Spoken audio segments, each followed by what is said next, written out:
యెషయా గ్రంథం 46వ అధ్యాయం 4వ వచనం.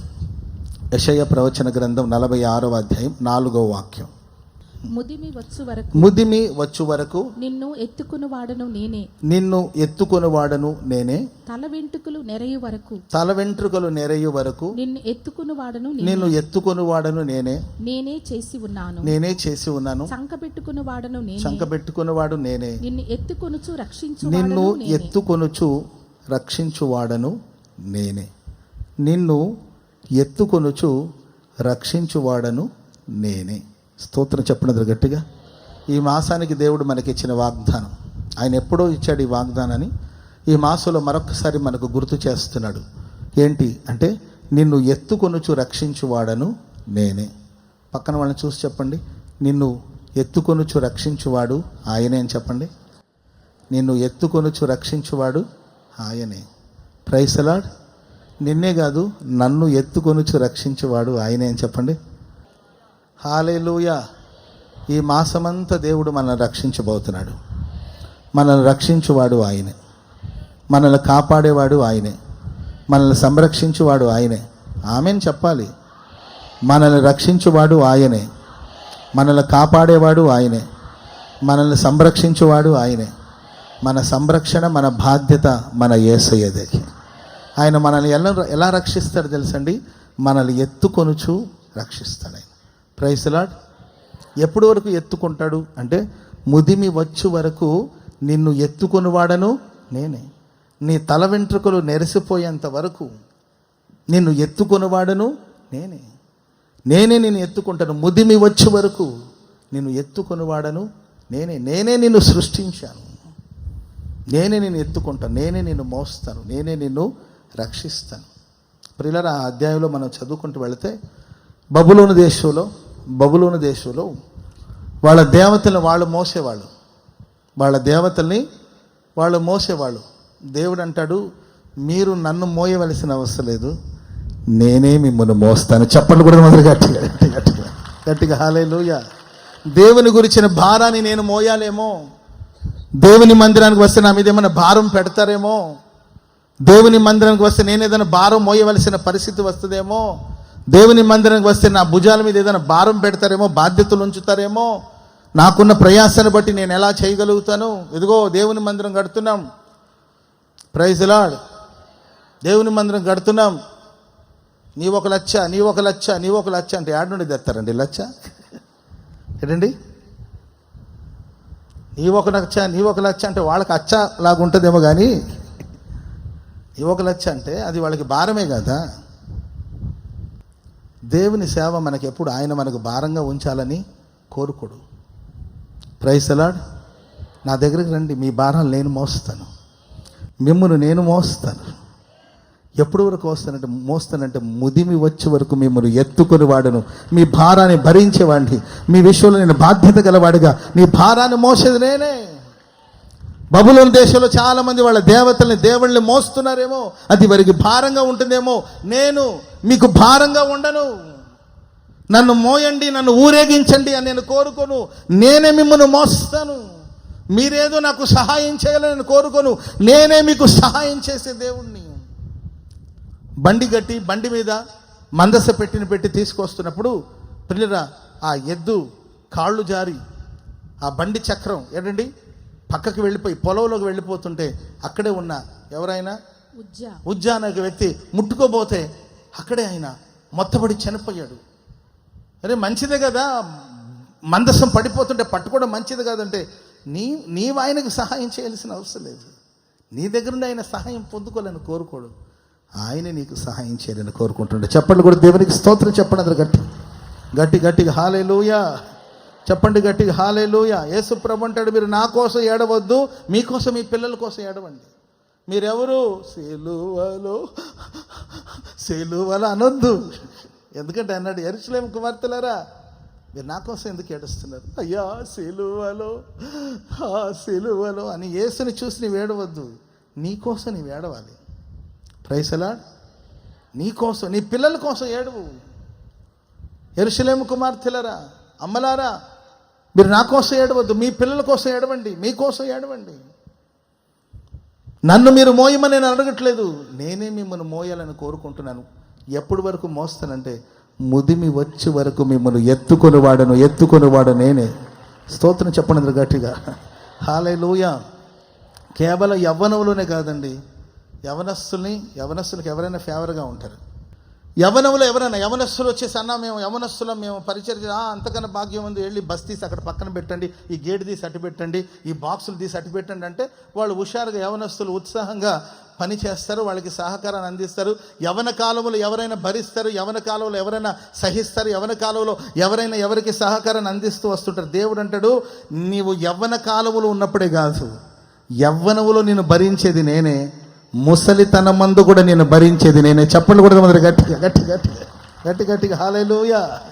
చెప్పండి గట్టిగా హల్లెలూయా. నీ యవ్వన కాలంలోనే మాత్రం కాదండి, నీ యవ్వన కాలంలో ఉన్నప్పుడే కాదు నిన్ను మోసేది, నీ జీవిత యొక్క చివరి దశలోనికి నీ వెళ్ళినా అక్కడ కూడా ప్రభు నిన్ను మోస్తాడు.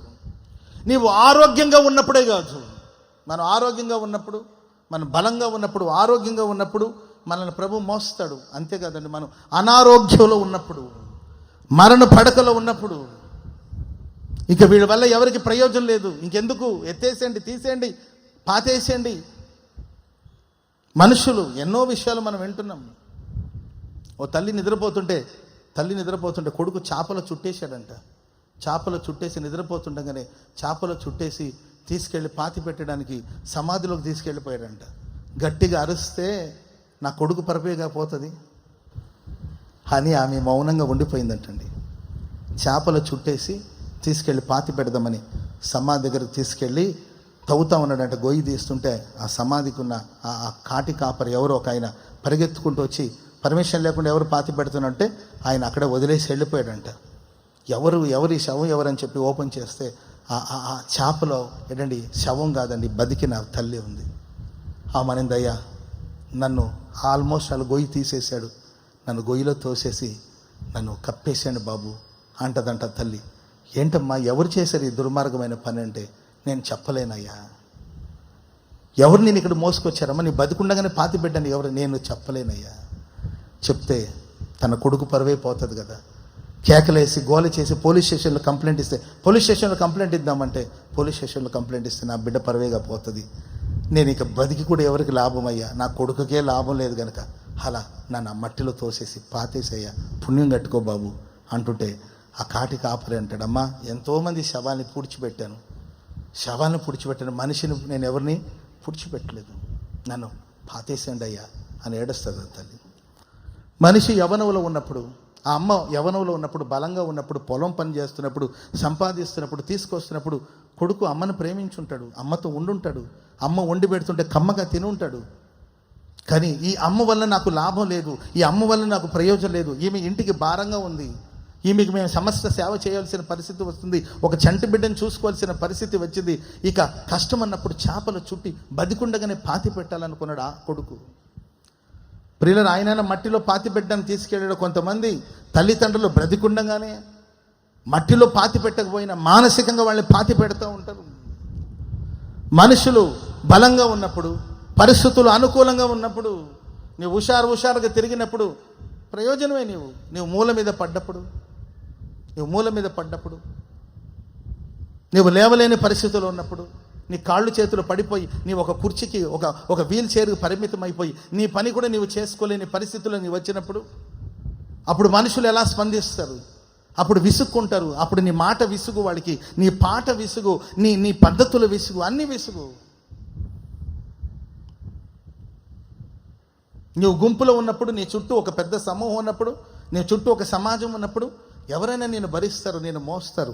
కానీ ప్రియులరా, నీ ఒంటరివాడైపోయినప్పుడు, సమాజం నిన్ను దూరంగా పెట్టినప్పుడు, మనుషులు నిన్ను ఒంటరివాడిగా చేసినప్పుడు మోస్తారంటే మోయలేరండి. వృద్ధాప్యం వచ్చిన తర్వాత పరిస్థితులన్నీ మారిపోతాయి. ఇటు చూడండి, పరిస్థితులన్నీ మారిపోతూ ఉంటుంది. ఒకప్పుడు ఉన్నంత కూల్గా ఉండలేము ఏజ్ అయిపోయిన తర్వాత. ఆ ఏజ్ని బట్టండి, ఆ వయసును బట్టి మార్పు వస్తుంది. చిన్నపిల్లలు పొద్దాకా ఏడుస్తారా లేదా? పొద్దాక ఏడుస్తారు, ఇరిటేషన్ వస్తుంది వాళ్ళు ఏడుస్తుంటే. కానీ అమ్మ విసుక్కుంటుందా? భుజాన్ని వేసుకొని భుజాన్ని వేసుకొని వీపు మీద బాది ఓ ఓ లా లా లా లా లా లా లా షో అలా అని ఏదో పాడుతుంటుంది పాపం, మొత్తం మీద వాడిని అట్లా. అదే వృద్ధాప్యం వచ్చిన తర్వాత కూడా ఆ పసిపిల్లల స్వభావానికి వచ్చేస్తారు కదండి. నిన్ను చిన్నప్పుడు నువ్వు ఏడుస్తున్నప్పుడు, బాధపడుతున్నప్పుడు ఎక్కడి ఓదార్చి భుజాల మీద వేసుకొని, నిద్ర పట్టకపోతే రాత్రి భుజాల మీద వేసుకొని రోడ్ల మీదంతా తిరుగుతూ నువ్వు నిద్రపోయేదాకా తిరిగింది కదా. అదే కానీ నీ తల్లిదండ్రులు ఆ వృద్ధాప్యం వచ్చినప్పుడు వాళ్ళకి నిద్ర పట్టకపోతే ఏంటండి, వాళ్ళని బయటకు తీసుకొచ్చి గాలికి ఓ అమ్మా పడుకోమ్మా అని అంటున్నావా, అనగలుగుతున్నావా మనం? వృద్ధాప్యం మనకు చిరాకు, పరిస్థితులు మారిపోయింది, ఇప్పుడు పనికి రారు. కానీ దేవుడు మనుషు ఆలోచించినట్లు ఆలోచించడు. ఎందుకు మరి దేవుడు ఈ మాసంలో ఒక వృద్ధుల కోసమే కాదండి ఈ మాట, వాళ్ళ వృద్ధులు కానీ యవనుడు కానీ, యవన కాలంలో ఉన్నప్పుడు నిన్ను ఎత్తుకొనివాడు ఆయనే, ముసలితనమందు నిన్ను ఎత్తుకొనివాడు ఆయనే. ఆయన నిన్ను ఎత్తుకొనుచు ఆయన నిన్ను ఎత్తిపట్టి, ఆయన నిన్ను ఎత్తుకొనుచు నిన్ను రక్షించడానికి శక్తి గల దేవుడు, సమర్థుడైన దేవుడు. స్తోత్రం చెప్పడానికి గట్టిగా హల్లెలూయా. ఒక్కొక్కసారి మనం పడిపోతుంటాం, నడవలేము, నడుస్తూ పడిపోతూ మన ఇబ్బంది పడుతున్నప్పుడు మనకు దారి చూపించవచ్చు ఎవరైనా. ఏమ్మా జాగ్రత్తమ్మా. ఒక ముసలావిడ నడవలేక నడుస్తూ కింద పడిన, అమ్మా జాగ్రత్తమ్మా, చిన్నగా నడువు, ఇటు కాదు అటు, హలో ఇటు వెళ్ళండి, అటు వెళ్ళండి, అమ్మా అటు కాదు ఇటు, మా నిన్నే, ఇటు కాదు అటు, ఇటు పోతావేంటి, ఏమ్మా ఇటు దారి చూపించవచ్చండి. మేబీ అమ్మా ఇటు కాదు వెళ్ళాల్సింది, అటు యూటర్న్ తీసుకో, ఇటు వెళ్ళు, అటు తీసుకొని దారి ఎవరైనా చెప్పొచ్చు ముసలి వాళ్ళకి. ప్రియులరా, మనం కిందపడి మీదపడి నడవలేక సమస్య వెళ్ళిపోతుంటే దేవుడు మనకు కేవలం దారి చూపి అటెళ్ళు ఇటెళ్ళు, ఆ మాత్ర వేసుకో, ఈ మాత్ర వేసుకో, అమృతాంజన్ రాసుకో, జండు బాంబు రాసుకో, కొంచెం ఏంటంటే బ్రీతింగ్ ఎక్సర్సైజ్ చెయ్యి, కొంచెం ఎక్సర్సైజ్ చెయ్యి, నీవు నడవకపోతే కూర్చొని కుర్చీలో కాళ్ళు ఇటు అంటా ఉండు అని దారి చెప్పేవాడు కాదండి మన దేవుడు.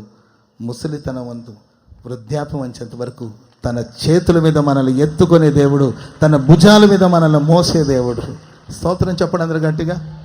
ప్రియులరా, నిన్ను ఎత్తుకొనుచు రక్షించువాడను నేనే. కేవలం వృద్ధులైనా అంటే వృద్ధులనే కాదు, వృద్ధుల్ని, యవనుల్ని, పిల్లల్ని అందరినీ ప్రభు ఎత్తుకుంటాడు. హల్లెలూయా. మనకు వీళ్ళు వృద్ధులు, వీళ్ళు యవనులు, వీళ్ళు పిల్లలు అని అనుకుంటాం. దేవునికి మనం అందరము పిల్లలమే. ఆమేన్ చెప్పండి అందరు గట్టిగా. హల్లెలూయా. దేవుడికి అందరూ పిల్లలమే. కాబట్టి పిల్లల్ని మనం ఎలా ఎత్తుకుంటామో, పిల్లల్ని ఎత్తుకోవడం మనకు విసుగు కాదు. పిల్లల్ని ఎత్తుకోవడానికి ఎవరైనా విసుగు పడతారండి? పిల్లల్ని ఎత్తుకోవాలని ఎవరైనా ఇష్టపడతారు, ఎవరైనా ఆశపడతారు, ఎవరైనా కోరుకుంటారు. మనల్ని కూడా ప్రభు తన బిడ్డలను కనుక మనల్ని ఎత్తుకొని రక్షిస్తాడు. ఒక 2-3 మాటలు మీకు చెప్తాను, ప్రార్థన చేద్దాం. దేవుడు వేటి ద్వారా మనల్ని రక్షిస్తాడు. ఆయన మనల్ని రక్షించినప్పుడు కలిగే కార్యాలు ఏంటని ఒక 3 విషయాలు చెప్తాను. మొదటి మాట యెహెజ్కేలు గ్రంథం 36వ అధ్యాయము 26వ వచనం. యెహెజ్కేలు గ్రంథం 36:26. నూతన హృదయము మీకు ఇచ్చేదను, నూతన హృదయాన్ని మీకు ఇస్తాను, నూతన స్వభావం మీకు కలుగ చేసేదను, రాతి గుండె మీలో నుండి తీసివేసి, రాతి గుండె నీలో తీసివేసి మాంసపు గుండెను మీకు ఇచ్చేదను. ఓకే చదవండి. నా ఆత్మను మీ అందుంచి నా కట్టడలను అనుసరించు వారిని గాను, నా విధులను గైకొను వారిని గాను మిమ్మును చేసేదను. నేను మీ పితరులకు ఇచ్చిన దేశములో మీరు నివసించెదరు. మీరు నా జనుల ఇందురు, నేను మీ దేవుడిన ఇందును. మీ సకలమైన అపవిత్రతను పోగొట్టి, మీ సకల విధమైన అపవిత్రతను పోగొట్టి నేను మిమ్మును మీ సకల విధమైన అపవిత్రతను పోగొట్టి నేను మిమ్మును రక్షింతును. మీకు కరువు రానియక ధాన్యమునకు ఆజ్ఞ ఇచ్చి అభివృద్ధి పరుస్తాను. అన్ని జనులలో కరువును గూర్చిన నింద మీరిక నందక ఉండునట్లు, ఇక మీదట మీకు అన్ని జనుల మధ్యలో నింద ఉండకుండానట్లు చెట్ల ఫలమును భూమి యొక్క పంటను నేను విస్తరింప చేస్తాను. స్తోత్రం చెప్పండి గట్టిగా. దేవుడు దేని నుండి మనల్ని రక్షిస్తాడంటే మీ అపవిత్రతను పోగొట్టి నేను మిమ్మను రక్షిస్తాను. ఏం పోగొడతాడండి దేవుడు? మీకు కలిగిన అపవిత్రతను పోగొట్టి నేను మిమ్మను రక్షించును. ఇంకొకసారి చదవండి అన్నమాట. మీ సకలమైన ఏ ఏ ఏ అపవిత్రత అండి? మీ సకల విధమైన అపవిత్రతను నేను పోగొట్టి నేను మిమ్మను రక్షిస్తాను. అపవిత్రత పాపము, మీ సకల విధమైన అపవిత్రతను, సకల విధమైన పాపమును కడిగి శుద్ధి చేసి ఆ అపవిత్రత నుండి నేను మిమ్మను విమోచిస్తాను. ఆ అపవిత్రతను పోగొడతాను. అపవిత్రతను పోగొట్టి మిమ్మును నేను రక్షిస్తాను. మీకు కరువు రానియక ధాన్యమునకు నేను ఆజ్ఞ ఇచ్చి మిమ్మల్ని అభివృద్ధి పరుస్తాను. స్తోత్రం చెప్పండి గట్టిగా. హల్లెలూయా. అపవిత్రత, మనుషులు పలు విధాలుగా అపవిత్రపరచబడతారు. వాటిలో ఒకటి విగ్రహారాధన, రెండవదిగా అవిధేయత. దేనివల్ల మనం అపవిత్రపరచబడతాం? ఒకటి విగ్రహారాధన, రెండవదిగా అవిధేయత. దీనివల్ల మనకు అపవిత్రత కలుగుతుంది. విగ్రహారాధన అంటే దేవునికి చెందవలసిన మహిమ ఇక దేనికి ఇవ్వకూడదు. దేవుడు ఉండవలసిన స్థానంలో ఇంక ఎవ్వరు ఉండకూడదు. దేవునికి ఇవ్వవలసిన ప్రాధాన్యత ఇంక దేనికి ఇవ్వకూడదండి. దేనికైనా నీవు ఇస్తున్నావంటే, దేవుని మీద ఉంచవలసిన దృష్టి నీవు వేటి మీద ఉంచుచున్న అదొక విగ్రహారాధన. దేవుని కంటే నీవు ఎక్కువగా ధనాన్ని ప్రేమిస్తే అదొక విగ్రహారాధన. దేవుని కంటే ఎక్కువగా నీవు మనుషులు ప్రేమిస్తే ఆ మనుషులు నీకు విగ్రహం. దేవుని కన్నా ఎక్కువగా మనుషులు వాళ్ళ తల్లి కావచ్చు, తండ్రి కావచ్చు, పిల్లలు కావచ్చు, ఎవరైనా కావచ్చు, దేవుని కన్నా ఎక్కువగా నీవు దేన్ని ప్రేమిస్తున్నావు అదొక విగ్రహం. నేనే నీ దేవుడైన యెహోవాను, నేను తప్ప వేరొక దేవుడు ఉండకూడదు.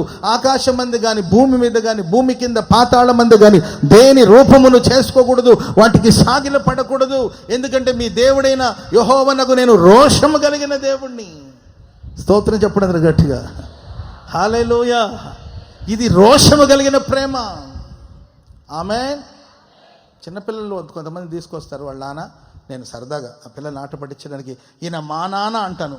ఆ పిల్ల ఊరుకోదు. కాదు మా నాన్న అంటది. మా నాన్న అంట నేను. లేదు మా నాన్న.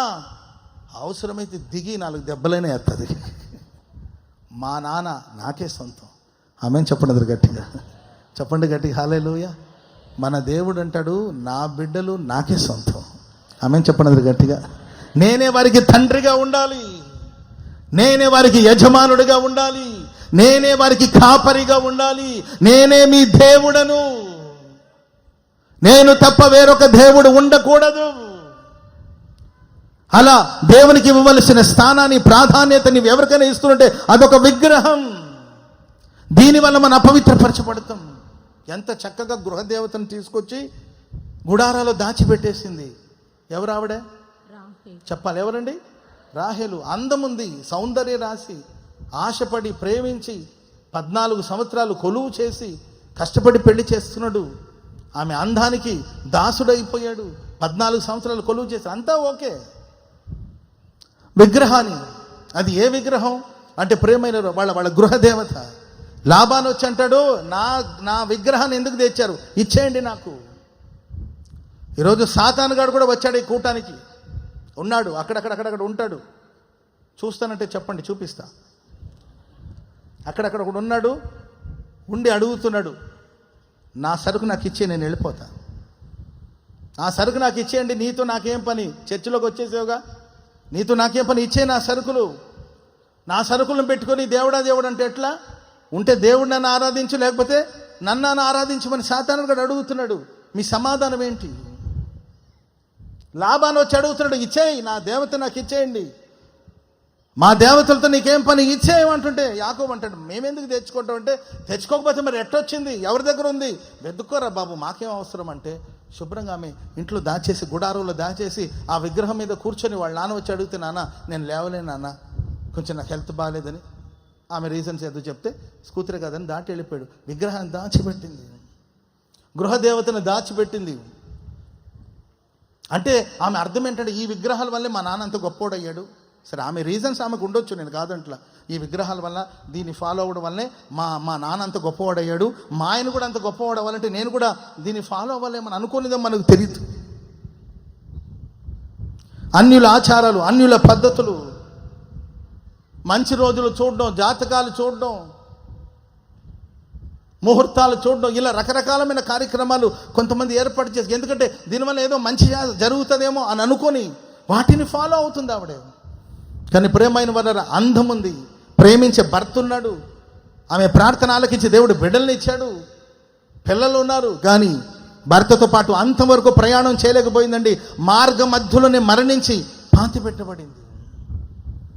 కనుక ఎవరెవరి హృదయాలలో, నేను భౌతికమైన స్టాచ్యూస్ గురించి, భౌతికమైన బొమ్మల గురించి నేను మాట్లాడలేదు, మనస్సులో దేవునికన్నా ఎక్కువగా ఎవరిని ప్రేమించి, దేవునికన్నా ఎక్కువగా ఎవరికి ప్రాధాన్యతనిచ్చి మనస్సును అపవిత్రపరుచుకొని ఏ విగ్రహం ఏ ఇంట ఏ హృదయంలో దాచబడి ఉందో ఆలోచించండి.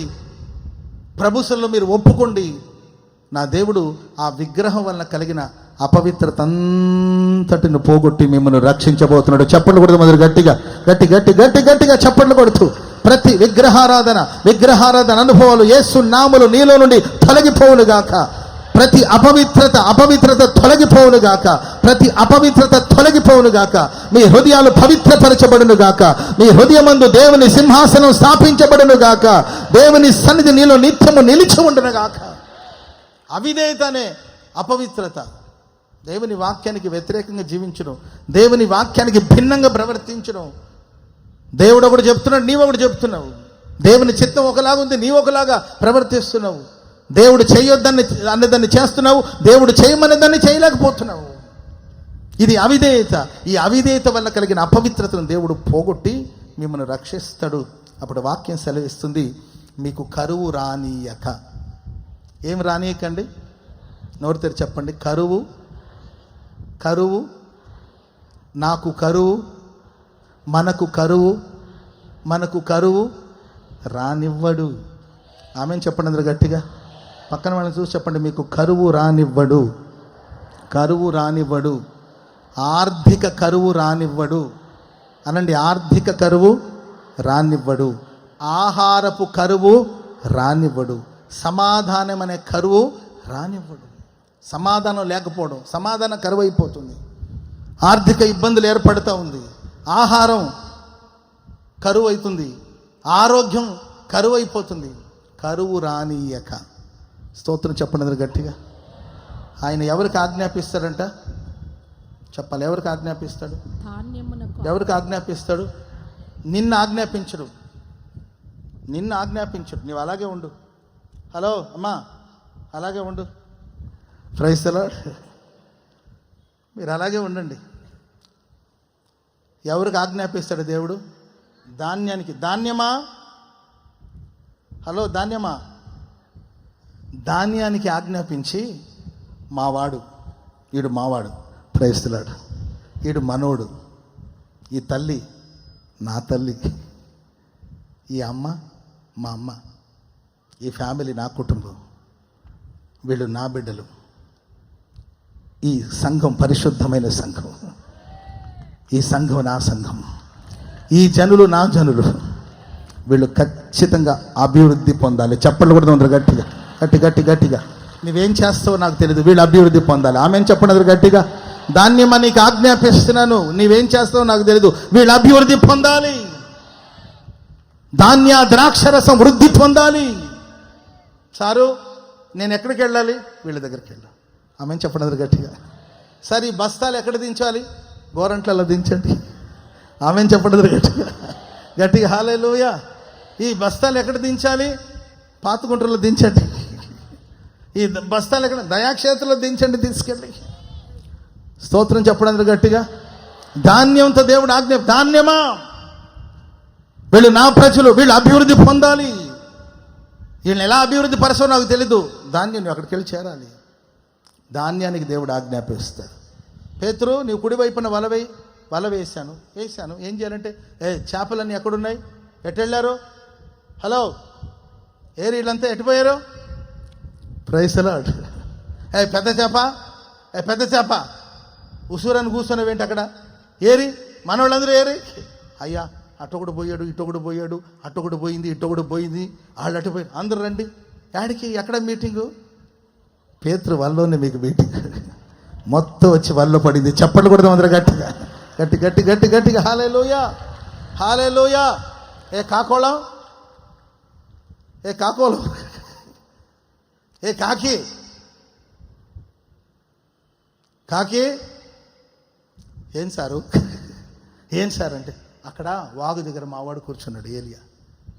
ఏం చేయాలి సారు? ఉదయాన్నే సాయంత్రం, ఉదయాన్నే సాయంత్రం. ఏం తీసుకెళ్ళాలి సార్ అంటే, మాంసము రొట్టె. స్తోత్రం చెప్పండి అందరు గట్టిగా. దేవుడు ఆజ్ఞాపించబోతున్నాడు. చప్పట్లు కొడుతూ దేవుడికి స్తోత్రం చెప్పండి అందరు గట్టి గట్టి గట్టి గట్టి గట్టి గట్టి. ఇక కరువు రానివ్వడు, కరువు రానియడు, కరువు రానియడు. ఇక కరువు రానిక ధాన్యములకు దేవుడు ఆజ్ఞను అనుగ్రహించబోతున్నాడు. నిశ్చయముగా నీవు అభివృద్ధి పొందబోతున్నావు, నిశ్చయముగా నీవు అభివృద్ధి పొందబోతున్నావు, నిశ్చయముగా నీవు అభివృద్ధి పొందబోతున్నావు. హల్లెలూయా. అన్ని జనుల మధ్యలో మనకు నింద, మన నిందను పోగొట్టాలని మనమే అడుక్కొని తింటున్నాం అనుకోండి, మనమే కరువులో ఉన్నాం అనుకోండి, అన్ని జనుల మధ్యలో అదొక నింద.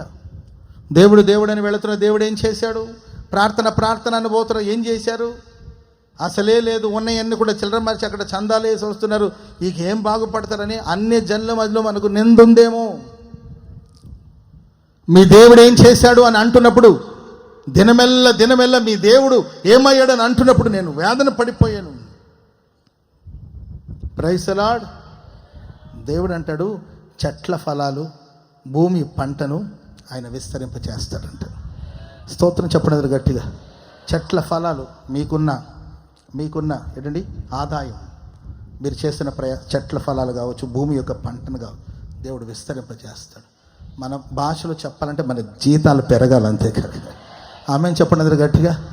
1000 సంపాదించే దగ్గర 10,000 సంపాదించే స్థాయిని దేవునికి ఇవ్వబోతున్నాడు. ఆమెను చెప్పండి గట్టిగా గట్టిగా. హల్లెలూయా, హల్లెలూయా. నేను వినబోతున్నాను త్వరలో, నన్న మాకు జీతాలు పెరిగాయి, జీతాలు పెరిగాయి. కానీ ఇప్పుడు మనకు వినబడుతున్న ధరలు పెరిగాయి. ధరలు పెరుగుతాయని మీరు కంగారు పడొద్దు. దేవుడు ఆజ్ఞాపించబోతున్నాడు, ఆదాయం పెరగబోతుంది. చప్పట్లు కొడుతుంది గట్టిగా గట్టి గట్టి గట్టి గట్టిగా. నీ ఆదాయం పెరిగేటట్లుగా ప్రభు చేయబోతున్నాడు. చప్పట్లు కొడుతూ చెట్ల ఫలాలు, భూమి యొక్క పంట విస్తరించేటట్లుగా ప్రభు చేయబోతున్నాడు. నీ సర్వ ప్రయత్నాలు దేవుడు ఆశీర్వదించబోతున్నాడు. సరిహద్దును దేవుడు విశాలపరచబోతున్నాడు. హల్లెలూయా, హల్లెలూయా. సర్వ సమృద్ధిని దేవునికి అనుగ్రహించబోతున్నాడు. నీ సర్వ ప్రయత్నాలు, అభివృద్ధిని నువ్వు చూడబోతున్నావు. చెట్ల ఫలాల విస్తారమైన, నీ ఒక వ్యాపారం చేసి విస్తారమైన అభివృద్ధి, నీ ఉద్యోగం చేస్తున్న విస్తారమైన అభివృద్ధి. ఆమేన్. చెప్పండి గట్టిగా హల్లెలూయా. చాలా ముఖ్యమైన వ్యక్తి ఈయనైతేనే ఈ పని చేయగలుగుతాడు. సార్ మీరే వచ్చి చేయాలి ఈ పని, మాకు ఖాళీ లేదండి. లేదు మీరు చేస్తేనే. నాకు ఖాళీ లేదండి, 10,000 ఇస్తానండి రోజుకి. 10,000 ఇచ్చినా నేను చేయలేనండి, నాకు ఖాళీ లేదంటే 50,000 ఇస్తాను, మీరే చేయాలి పని. నన్ను మరీ మీరు ఇబ్బంది పెట్టేస్తున్నారంటే 50,000 ఇస్తానండి, రోజుకి 50,000 అంటే మరీ బాగోదు, ఇలా తీసుకుంటే అవన్నీ నాకు మీ చేతులే ప్రారంభించాలి, మీ చేతులే ముగించాలి అని చెప్పాలి. స్తోత్రం చెప్పడం గట్టి. హల్లెలూయా. ఊర్లో ఎన్ని కొట్టున్నా, మామూలుగా మేము ఎప్పుడైనా దారిలో వెళుతున్నప్పుడు భోజనం చేయాలంటే మేము వరుసగా ఉంటాయి కొట్లు, మేము హోటల్స్ వరుసగా ఉంటాయి. మేము ఏ హోటల్కి వెళ్తాం తెలుసండి? ఏ హోటల్ దగ్గర ఎన్ని కార్లు ఉంటాయో. ఇంతమంది ఇక్కడ ఆగారంటే భోజనం ఇక్కడ బాగుంటుందని అనుకుంటాం. పక్కనే కొంతమంది ఈగలు తోలుతూ ఉంటారు. వాళ్ళు తోలాలని నేను అనట్లా, వాళ్ళు ఏదో పాడైపోవాలని నేను అనట్లా. ప్రపంచంలో ఎంతమంది వ్యాపారం చేస్తున్నా, నీవు చేసే వ్యాపారం ఒక ప్రత్యేకమైన వ్యాపారం, ఒక అభివృద్ధి పదవులు. ఎందుకంటే దేవుడు ఆజ్ఞాపించాడు. నువ్వు చేసే సేవలో ఒక అభివృద్ధిని చూడబోతున్నావు, నువ్వు చేసే పరిచర్యల అభివృద్ధిని చూడబోతున్నావు, నువ్వు చేసే వ్యాపారంలో అభివృద్ధిని చూడబోతున్నావు, నువ్వు చేసే ఉద్యోగుల అభివృద్ధిని చూడబోతున్నావు. ఈ జూన్ మాసం అంతా దేవుడు అత్యధికమైన అభివృద్ధిని అనుగ్రహించబోతున్నాడు. ఈ అభివృద్ధి మనకు కలగాలంటే ముందు అపవిత్రతను పోగొట్టాలి. ఏం పోగొట్టాలండి? అపవిత్రత ఉంటే ఆశీర్వాదం అనేది కలగదండి. అపవిత్రతను పోగొట్టాలి, ఆశీర్వాదాన్ని అందుకోవాలి. ఆమె తెలిసి జరిగిందో తెలియకుండా జరిగిందో, మనసు పాడైపోయింది, నా మనసు పాడైపోయిందని కూర్చోవద్దు. దేవా, ఈ అపవిత్రతను పోగొట్టి నన్ను రక్షించండి. తెలియక నేను అవిధేయత కలిగి నేను అవిధేయుడిని అయ్యాను. తెలియక ఇలా చేస్తాను. ఈ అపవిత్రతను పోగొట్టండి. కరువు నాకు రానివ్వద్దు. ఏ కరువు నా జీవితంలోకి రాకూడదు. సమాధానం కరువు అయిపోకూడదు. ఆహారం కరువు అయి ఉండకూడదు. ఏ అర్ధరాత్రిలో వచ్చినా మన ఇంట్లో సమృద్ధిగా ఆహారం ఉండాలి. ఆమెను చెప్పండి గట్టిగా. ఏ మధ్యరాత్రులు లేచి వంటగదిలోకి వెళ్ళడం మనకు ఆహారం ఉండాలి. కొట్లో ధాన్యం ఉండాలి. గానుగ పైన నూనె ద్రాక్షరసం పొంగి పారాలి. నీ పాత్ర నిండి పొంగి పొర్లేటట్లు మీ పాత్రలను దేవుడు అక్షయ పాత్రలుగా ప్రభు మార్చునుగాక.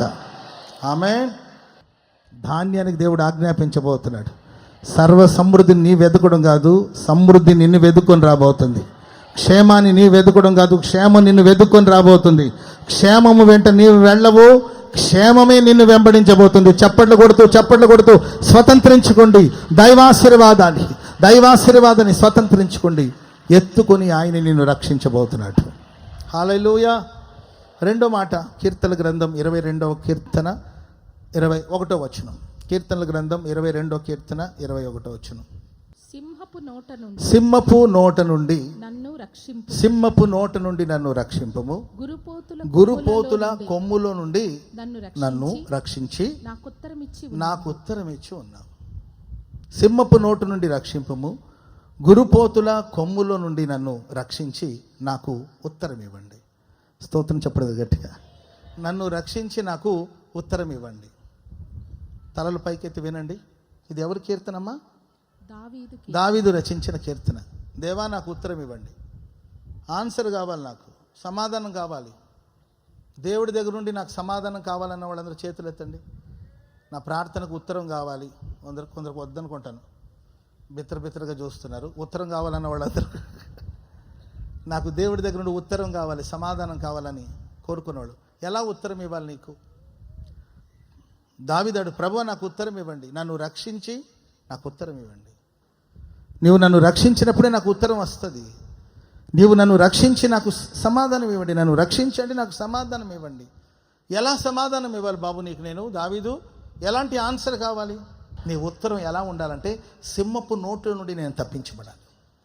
నీ ఉత్తరం ఎలా ఉండాలంటే గురుపోతుల కొమ్ముల నుండి నాకు విమోచన, రక్షణ కావాలి. ఇక్కడ 2 జంతువుల గురించిన ప్రస్తావన మనం చూస్తాం. ఒకటి సింహం, రెండవదిగా గురుపోతు అని రాయబడింది. మరికొన్ని ట్రాన్స్లేషన్లో అడవి ఎద్దు.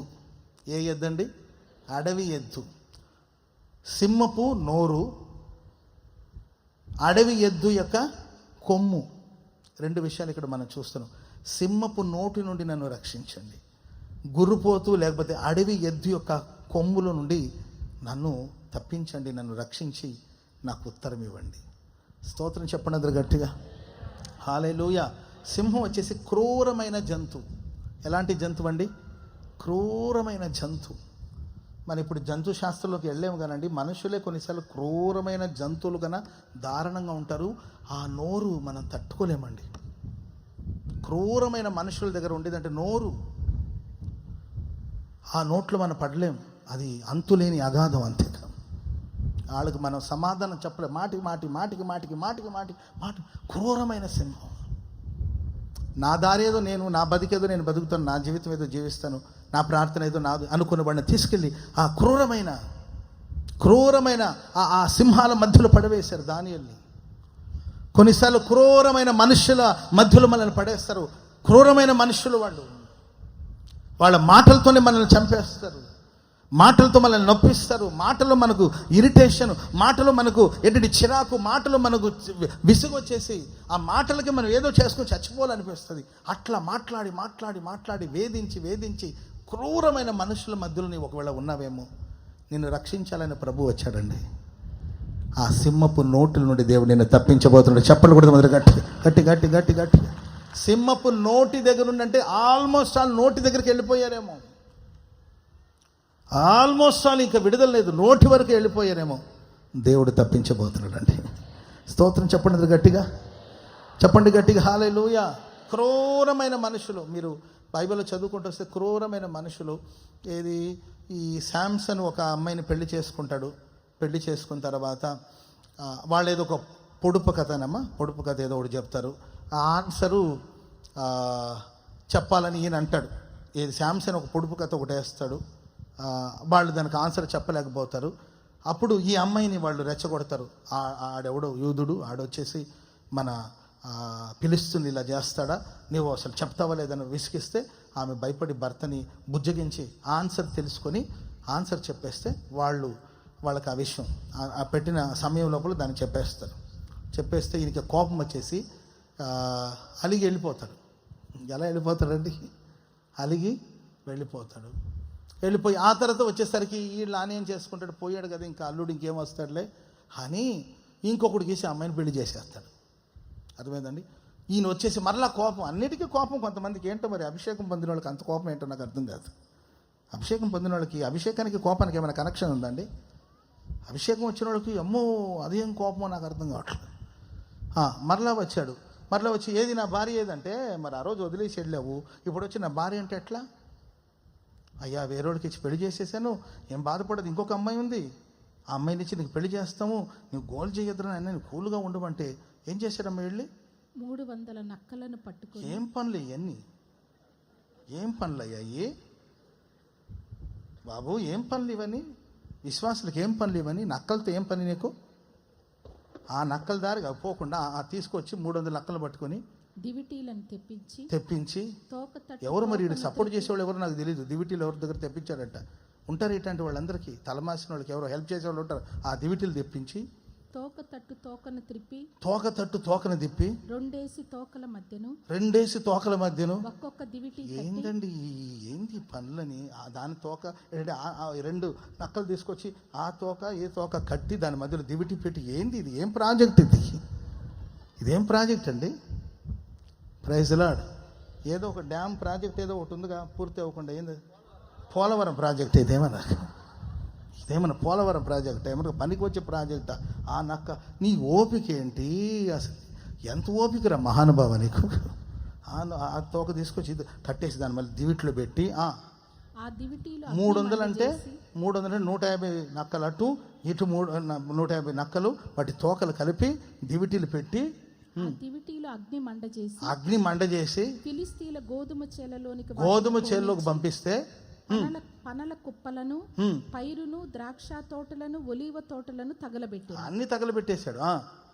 ఫిలిస్తీయులు ఇది ఎవడు చేసినదని చెప్పుకొనుచు తిమ్నాతీయుని అల్లుడైన సంసోను భార్యను ఆమె తండ్రి తీసుకుని అతని స్నేహితునికి ఇచ్చిన కనుక అతడే చేసి ఉండనని చెప్పిరి. కాబట్టి ఫిలిస్తీయులు ఆమెను ఆమె తండ్రిని అగ్నితో కాల్చిరి. చూసారండి, ఎవడు చేసిన పనులకి ఎవరికి శిక్ష? మీకు అర్థమైందండి? కొంతమంది అభిషేకించబడిన వాళ్ళు చేసుకునే దరిద్రమైన పనులకి ఎవరికి శిక్ష? తగలబెట్టేశారండి ఆ తండ్రి కూతుర్ని. క్రూరమైన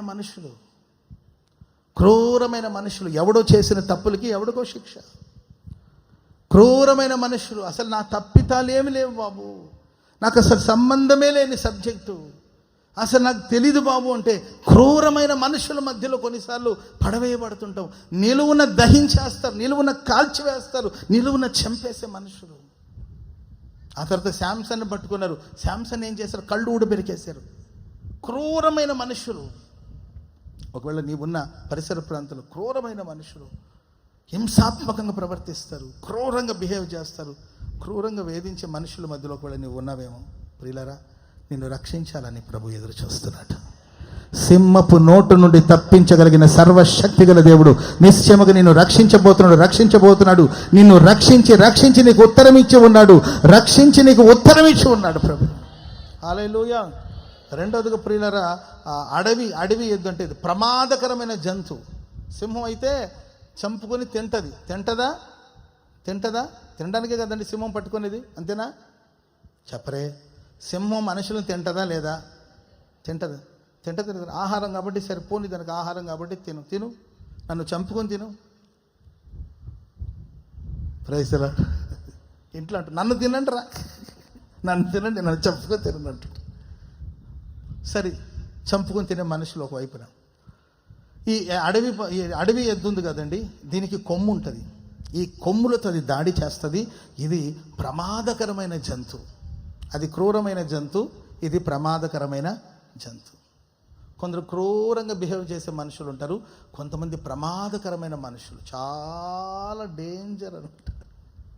చాలా ప్రమాదకరమైన మనుషులు. అమ్మో, మనం కానీ కాస్త నిద్రపోయాం అనుకుంటే మార్కెట్లో పెట్టి మనల్ని అమ్మేసి వచ్చేస్తారు. మనం మెలకు వచ్చేసరికి మనం ఎక్కడున్నామంటే ఎప్పుడూ అమ్మేసి వెళ్ళిపోయాడు. ప్రమాదకరమైన మనుషులు.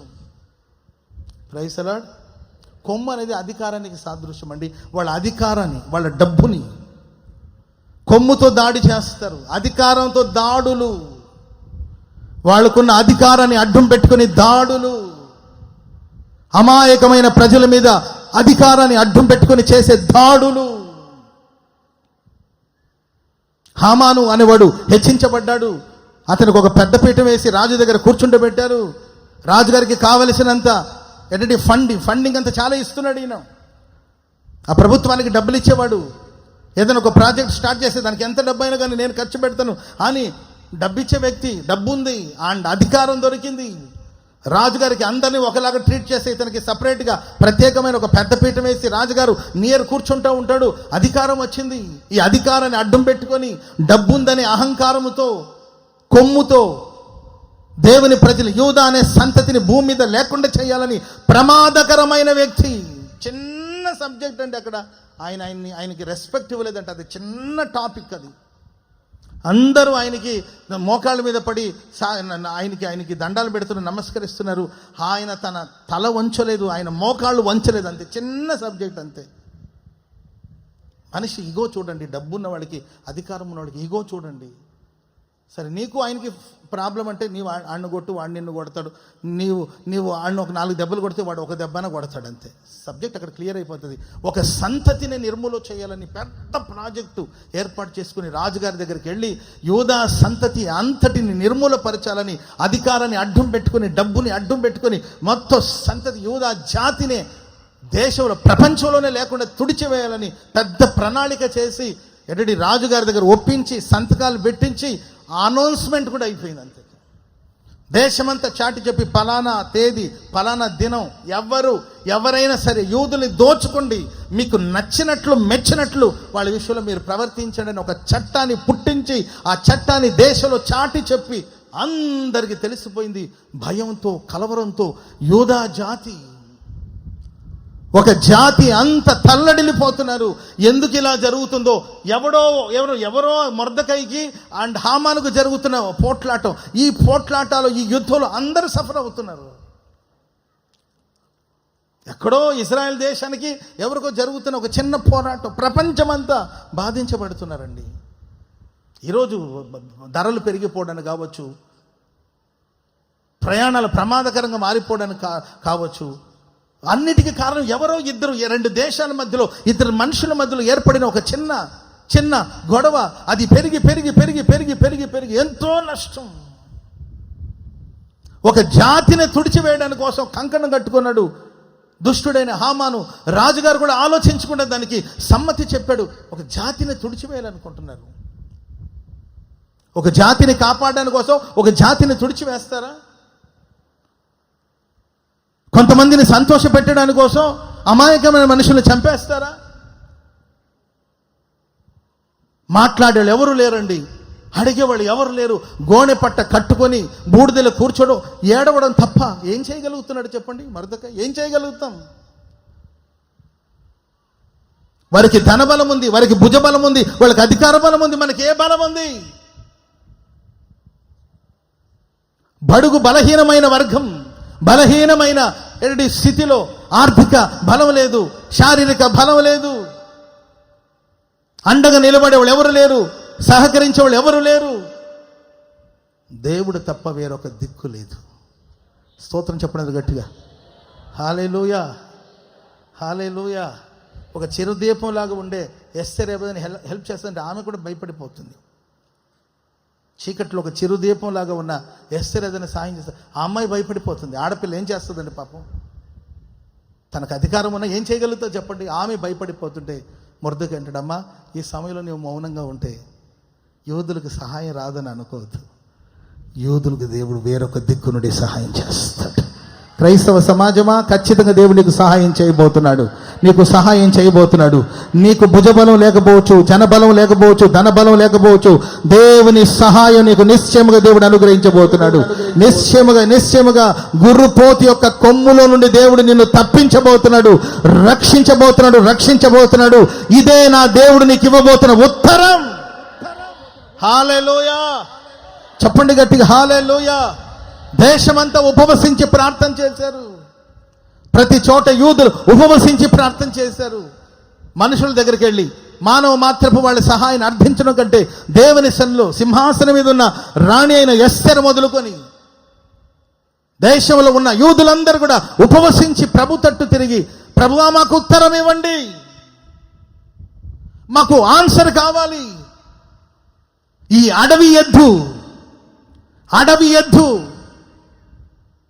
ఎద్దుకి ఏంటి మనతో? అది అడవి ఎద్దు, అది గురుపోతు. మేమైనా నీకు ఆహారమా? సరే మమ్మల్ని తినాలని ఏమైనా నా వల్ల ఏమైనా నీకు ప్రయోజనం ఉందంటే ఏ ప్రయోజనం లేదు. అహంకారం. సరే ఈ అడవి ఎద్దుకు వీళ్ళు ఏమైనా ప్రమాదం చేశారా? ఈ గురుపోతుకు వీళ్ళు ఏమైనా ప్రమాదం చేశారా? ప్రమాదకరమైన జంతువు. ప్రియమైన వాళ్ళారా, ప్రార్థనే ప్రమాదకరమైన మనుషుల మధ్యలో మనం ఉన్నాం. మన చుట్టూ అంత బాగుందని అనుకోవద్దు. మన చుట్టూ ప్రమాదకరమైన మనుషులు. ఏ ప్రమాదాన్ని తలపెడదాం, ఏ కీడును తలపెడదామనే మనుషులు. మనకు తెలుస్తుందండి, ఇది అడవి ఎద్దు, ఇది గురుపోతు, దీని కొమ్ము చాలా షార్ప్గా ఉంది, పొడిచిందనుకో ఇక అక్కడక్కడ రక్తం కక్కి చావాలంతే.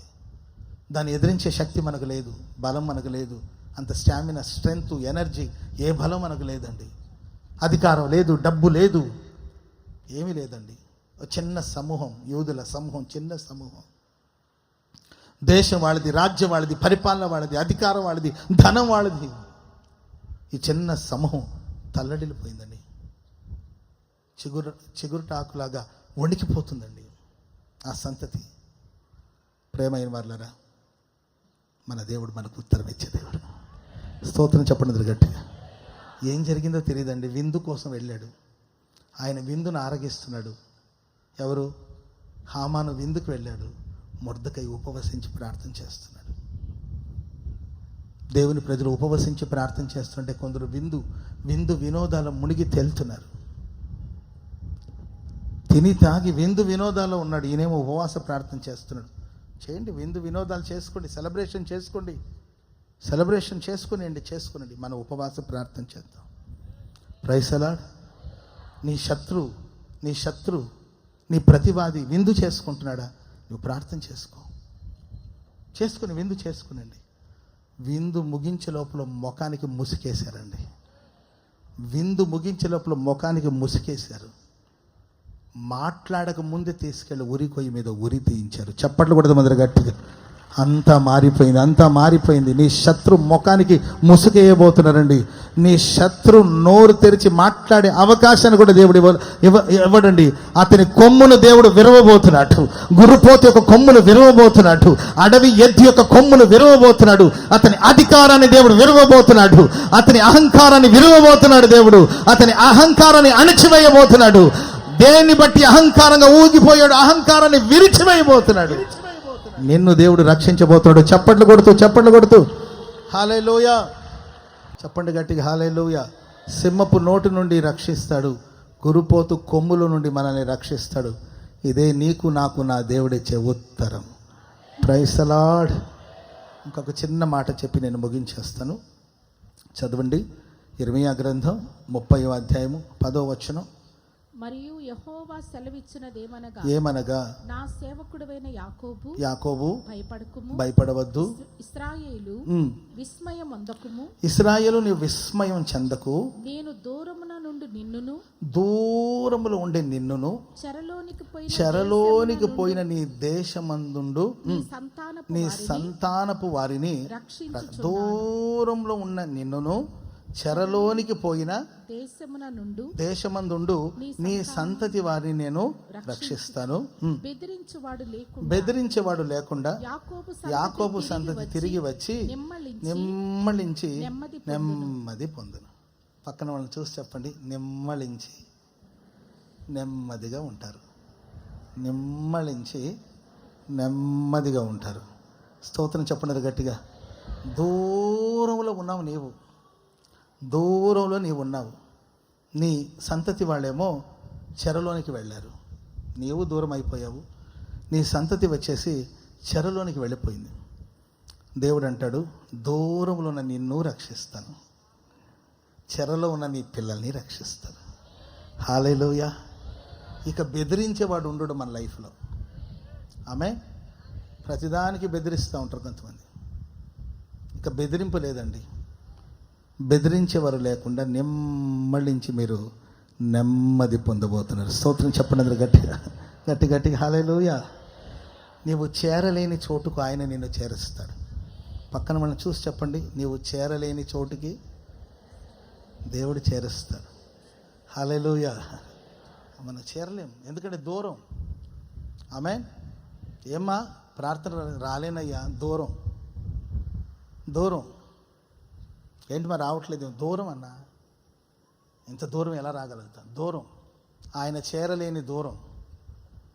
ప్రియులరా, దూరం నీకు నాకు భారమేమో, కానీ దూరము దేవునికి పెద్ద విషయమే కాదండి. చెప్పండి కూడా మొదలు గట్టిగా. అది ఎంత దూరమైన ఎంత దూరమైన ఎంత దూరమైన దేవుడు నిన్ను రక్షించబోతున్నాడు. ఎంత దూరంలో ఉన్న దేవుడు నిన్ను రక్షించబోతున్నాడు. గుంటూరుకి అమెరికా ఎంత దూరమైన ఉండొచ్చు, అమెరికాలో ఉన్న మిమ్మును దేవుడు రక్షించబోతున్నాడు. చెప్పండి కూడా మొదలు గట్టిగా. మీరు ఎంత దూరంలో ఉన్న దేవుడు మేము రక్షించబోతున్నాడు. అమెరికా లేకపోతే భారతదేశానికి లేకపోతే గోరంట్లకి ఆస్ట్రేలియా ఎంత దూరం ఉన్నా అక్కడ దేవుడు నిన్ను రక్షించబోతున్నాడు. అక్కడ దేవుడు నిన్ను రక్షించబోతున్నాడు. ప్రపంచంలో నీవు ఏ మూలలో ఉన్నా ఎంత దూరంలో ఉన్నా దేవుడు నిన్ను రక్షించునుగాక, రక్షించునుగాక. హల్లెలూయా. రెండవదిగా నీ సంతతి వాళ్ళు చెరలోకి వెళ్ళిపోయారేమో. పిల్లలు చెరలోనికి వెళ్ళిపోయారు. ప్రేమ అనే చెర, అది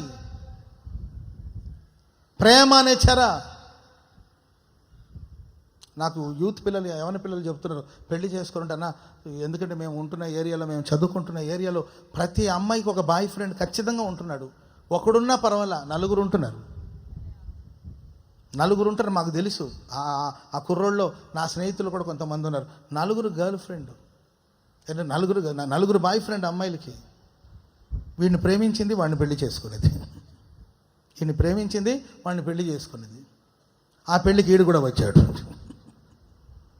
ఇలాంటివన్నీ చూస్తున్నా. మరి మేము రేపు పెళ్లి చేసుకోవాలంటే నిజంగా మరి ఆ అమ్మాయికి గతంలో బాయ్ ఫ్రెండ్స్ ఉన్నారో లేదు ఎలా తెలుసుకోవాలి అంటే, ఇప్పుడు అదొక పెద్ద చెరలోకి వెళ్ళిపోతారండి. కుటుంబ వ్యవస్థ అనేది విలువైనది. ఒక స్త్రీకి ఒక పురుషుడు, ఒక పురుషుడికి ఒక స్త్రీ. ఇది దేవుడు నిర్ణయించిన నిర్ణయం. ఆదాములో నుండి దేవుడు అవ్వమ్మను మాత్రం తీసుకోలేదు, ఆ అవ్వమ్మను మాత్రమే తీసుకున్నాడు. అవ్వమ్మతో పాటు ఇంకొక నలుగురిని తీసుకురాలేదు దేవుడు. ఒక ఆదాముకి ఒక అవ్వమ్మ. ప్రభు అయిన యేసుక్రీస్తు వారికి సంఘం. స్తోత్రం చెప్పండి గట్టిగా. క్రీస్తు శరీరం అనే సంఘం. ఒకే తల, రెండు దేహాలు ఉంటే ఎట్లుంటుంది మీరు ఊహించి చూడండి. ఒకే తల, రెండు దేహాలు, అది సాధారణమైన దేహమే అంటారా? ఒకే తల క్రీస్తు ప్రభులు వారు. రెండు దేహాలు, ఒకే భర్త. తల అంటే పురుషుడు, రెండు దేహాలు, ఇద్దరు భార్యలు. లేదా ఒకటే దేహం, ఒకటే భార్య, ఇద్దరు భర్తలు. ఎట్లుంటుంది? చెరలోనికి వెళ్ళిపోతున్నారు. జాగ్రత్త. యవ్వన సంతానం, యవ్వన సంతతి చెరలోనికి వెళ్ళిపోతుంటే ఫ్యూచర్ ఎలా ఉంటుంది? భవిష్యత్ ఏమవుతుంది? క్రమశిక్షణ లేదు, ఒక పద్ధతి లేదు, మర్యాద లేదు, క్రమం లేదు. దేహం అనే దేవాలయాన్ని పవిత్రంగా ఉంచాలనే ఆలోచన లేదు. మనసు మలినమవుతుంది, దేహం మలినమైపోతుంది. దేవుని దేవాలయం అనే దేహం అపవిత్రపరచబడిపోతుంది. దేహం దేవుని సొత్తు. అది జారత్వానికి, వ్యభిచారానికి చేయబడింది కాదండి, అది దేవుని సొత్తు. కానీ యవన సంతతి చెరలోనికి వెళుతున్నారు. కన్నవాళ్ళు చూస్తున్నారు, ఏమీ చెయ్యలేని నిస్సహాయపు స్థితి. బిడ్డల జీవితం కళ్ళ ముందే పాడైపోతుంటే, చెరలోనికి వెళ్ళిపోతుంటే, చెప్పుకోలేని పరిస్థితి, వాళ్ళని విడిపించుకోలేని పరిస్థితి, రక్షించుకోలేని పరిస్థితి, భయానకమైన పరిస్థితుల్లోనికి యవ్వన తరం వెళ్ళిపోతుంది. ప్రియమైన వాళ్ళారా, చెరలో నుండి దేవుడు మీ సంతానాన్ని వెలుపలికి రప్పించబోతున్నాడు, రక్షించబోతున్నాడు. బెదిరించేవారు లేక దేశం నిమ్మలించి నెమ్మది పొందబోతుంది. చెప్పండి కూడా మంది గట్టిగా గట్టిగా. నాకు చాలా మంది ఆడపిల్లలు కొంతమంది కలిసి చెప్తాను, అన్నా బెదిరిస్తున్నాడు, నన్ను బెదిరిస్తున్నాడు అన్న. వాళ్ళ అమ్మ వస్తుంది, అమ్మ కూతురు వచ్చి ఆ తల్లి చెప్తుంది, అయ్యా ఈ అమ్మాయికి ఎవరితో పరిచయం అంట బాబు, మరి ఏం జరిగిందో తెలీదు, వాడు ఒకడే బెదిరిస్తున్నాడు, ఏం చేయాలి అర్థం అట్లా. పోలీస్ స్టేషన్కి వెళ్ళామనుకో, మాట్లాడిన ఆ మాటలను కూడా బయట పెడతానని బెదిరిస్తున్నాడు, సమాజానికి భయపడి ఏం చేయాలి అర్థం కావట్లా, బయటకు పంపించాలంటే భయంగా ఉంది, రోడ్లో ఏమైనా ప్రమాదం చేస్తాడేమని భయంగా ఉంది బాబు అని ఎంతోమంది చెప్పుకుంటున్నారు. పోలీస్ స్టేషన్కి వెళ్ళండి అమ్మా, కంప్లైంట్ ఇవ్వండి అంటే కంప్లైంట్ ఇస్తే అది ఎట్టెళ్ళెట్టు వస్తుందో భయం వేస్తుంది బాబు. బెదిరించే మనుషులు, భయపెట్టే మనుషులు. వాక్యం సెలవిస్తుంది, చెరలో నుండి దేవుడు నిన్ను వెలుపలికి రప్పించబోతున్నాడు. చప్పట్లు కొడుతూ ప్రభుని స్తుతించు. నీ కుటుంబాన్ని పాపపు చెరలో నుండి దేవుడు వెలుపలికి రప్పించి రక్షించబోతున్నాడు. బానిసత్వం నుండి దేవుడు విడిపించబోతున్నాడు. లోకపు అలవాట్ల నుండి విడిపించబోతున్నాడు. నువ్వు మానుకోలేని విషయాన్ని దేవుడు మానుకునేటట్లుగా సహాయం చేయబోతున్నాడు. మార్చుకోలేని విషయాన్ని మార్చుకోవడానికి ప్రభు సహాయం చేయబోతున్నాడు. ప్రభు రక్షించబోతున్నాడు. హల్లెలూయా. నీకు అది కష్టమేమో, అది నీకు దూరమేమో, దేవునికి కష్టమైనది ఏమీ లేదండి. ప్రభు సహాయం చేస్తాడు. తప్పిపోయిన కుమారుడు దూరదేశానికి వెళ్ళాడు. ప్రేమైన వారు దుర్వ్యాపారం చేశాడు. దేశానికి కరువు వచ్చింది. పందులు తింటున్న పొట్టు తిని కడుపు నింపుకోవాలని కోరుకున్న అతడు ఆకలి తీరలేదండి. ఆ పొట్టు కూడా అతనికి దొరకలేదు. నీ లైఫ్లో కొన్నిసారి సమస్యలు ఎంతో బలంగా ఉన్నా నీవు భయపడొద్దు. సమస్యలు ఎంత బలంగా ఉన్నా భయపడవద్దు. పక్కన వాళ్ళు చూసి చెప్పండి, సమస్యలు ఎంత బలంగా ఉన్నా భయపడవద్దు. భయపడవద్దు. అది ఎంత బలమైన సమస్యలైనా కానీ ప్రభు వెలుపలికి తీసుకొస్తాడు. హల్లెలూయా. బానిసత్వం ముగించబడబోతుందండి. బానిసత్వం ముగించబడబోతుంది. అవమానం ముగించబడబోతుంది. బానిసత్వం ముగించబడబోతుందండి. ఇక నీవు బానిసవు కాదు. పక్కన వాళ్ళని చూసి, బానిసత్వం ముగించబడబోతుందని చెప్పండి. బానిసత్వం ముగించబడబోతుంది. అవమానం ముగించబడబోతుంది. బెదిరించేవాడికి నీ జీవితంలో ఉండడండి. హల్లెలూయా. ఆ తప్పిపోయిన కుమారుడు ఇంటికి తిరిగి వచ్చాడంటే ఆడు ఏ దేశానికి వెళ్ళాడు? ఏ దేశం అమ్మా? ఏ దేశం అది? దూరదేశం. మరి ఆ దూరదేశం నుండి ఆయన తిరిగి వచ్చాడంటే ఛార్జీకి ఎవరు ఇచ్చారు? వెళ్ళేటప్పుడు పైసలు ఉన్నాయండి. ఇప్పుడు అక్కడ పొట్టే దొరకట్లా, ఛార్జీకి ఎట్లా? చేతిలో డబ్బుంటే మనకేం అర్థం కాదు. చేతిలో పైస ఉందనుకోండి, కొంతమంది పైసాలో పరమాత్మ అంటారు కదండి. పైసా ఉంటే చాలు, ఇక ఏమైనా చేస్తారు. ఇప్పుడు పైసలు లేవు, ఎలా వస్తాడు? ఎవరు ఇస్తారు? పొట్టే దొరకని వ్యక్తికి పైసలు ఎవరు ఇస్తారండి? ఆయన వెళ్ళింది ఏ దేశానికి? నగరాల దాకా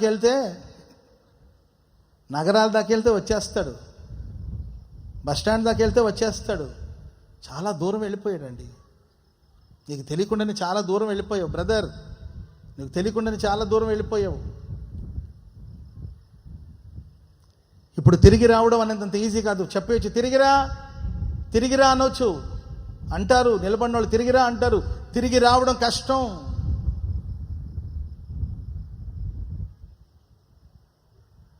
అవమానం, తిరిగి వస్తే అవమానం. వెళ్ళేటప్పుడేమో దర్జాగా వెళ్ళాడు, ఇప్పుడు తిరిగి రావాలి, అవమానం. చెప్పుకున్నంత తేలిక కాదు, చెప్పుకున్నంత ఈజీ ఏం కాదు. సమస్యలు చాలా బలంగా ఉండొచ్చు నీ లైఫ్లో. భయపడద్దు. ప్రభు తీసుకొస్తాడు. చప్పట్లు కూడా మొదలు గట్టి. హల్లెలూయా. నాకు సాయంత్రమే నేను ఈ వర్తమానాన్ని ప్రిపేర్ చేస్తున్నప్పుడు నాకు ఒక చిన్న సందర్భం గుర్తుకొచ్చింది. వెంటనే మా సిస్టర్ వాళ్ళు వచ్చారు. వాళ్ళని అడిగా, నేను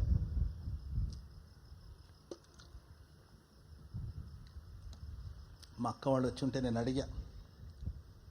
నేను ఈ మెసేజ్ ప్రిపేర్ చేస్తున్నప్పుడు సాయంత్రమే నాకు చిన్నప్పుడు మా తమ్ముడు ఆడుకుంటూ, చిన్న వయసు, అప్పుడు పెద్ద చాలా చిన్న వయసే, మరి అప్పుడు వయసు ఎంతో నాకు ఐడియా లేదు, అడగల నేను.